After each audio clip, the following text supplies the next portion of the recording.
Um, I guess we've been playing music, not we, but collectively, have been listening to music. And when you listen to music, you're also participating in the experience because you're listening to it and it's moving through you. And every time you play, you learn something. And you learn something about people, you learn something about yourself, you learn something about nature and how the world should be. And the more you play music, the closer you come to finding what we call a universal harmony.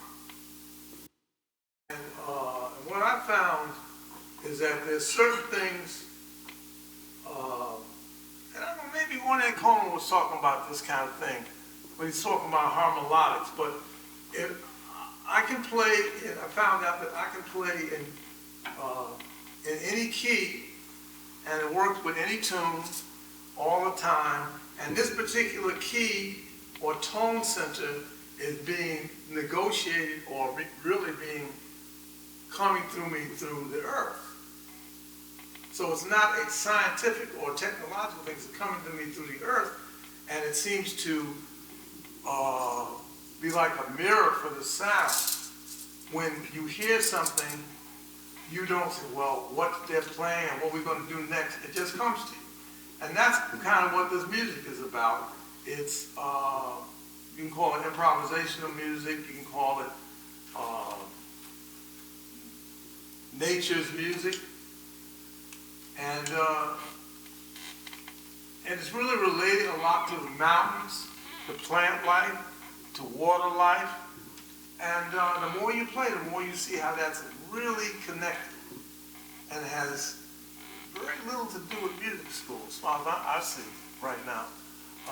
It has something to do, you learn more from, the kids and how they play, and it always works. Now, last thing is that if you listen to babies cry, and you put them in a room, you have like 10 babies, you have a Russian baby, a Mexican baby, what we call Mexican, what we call Russian, what we call different nationalities.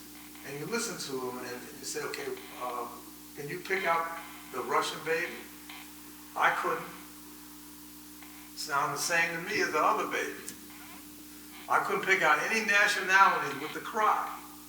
And as they grow up, then they begin to take this stance, I'm this and I'm that. And people exchange cultures, like you raise this baby and they raise that baby. The baby grows up adapting to it. And then there's our eccentricities, our DNA, which also moves us in a certain direction. But the main thing is that kids will play in the playground and speak different languages and get along and have FUN all the time. And they say, what's he talking about? I don't know, but it's fun. And that's kind of, the music is like that. And so it's been such a great joy that this concert was organized. I mean, I never thought I'd be in a place. But what's the name of this place? Oak Grove Chapel. But I mean, the city. Vassalboro. Vassalboro. I never thought. If you had asked me last month, 2 months ago, I didn't even know what a Vassalboro was. But I see that this is the beginning, an embryo, which could be a magnificent place for music, for art, for poetry, and for people gathering. So this is just beginning, and so don't stop it, and we're so glad you're here. And keep it going. And thank you so much.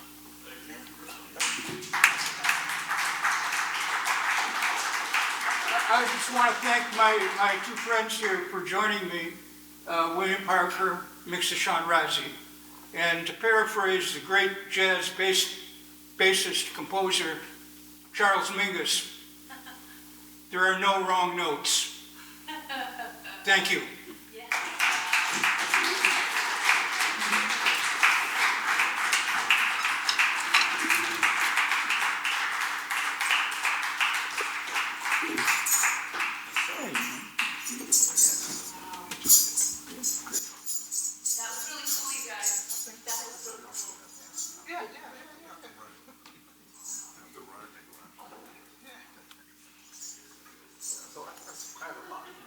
over there and over here. Yeah, man. Sounds great. Thank you. You playing the bro? Oh, that's why. That's why. Sounds great. Plus you're singing. I think my Oh. musical talent is expanded 10 times. Starts out, New Hampshire,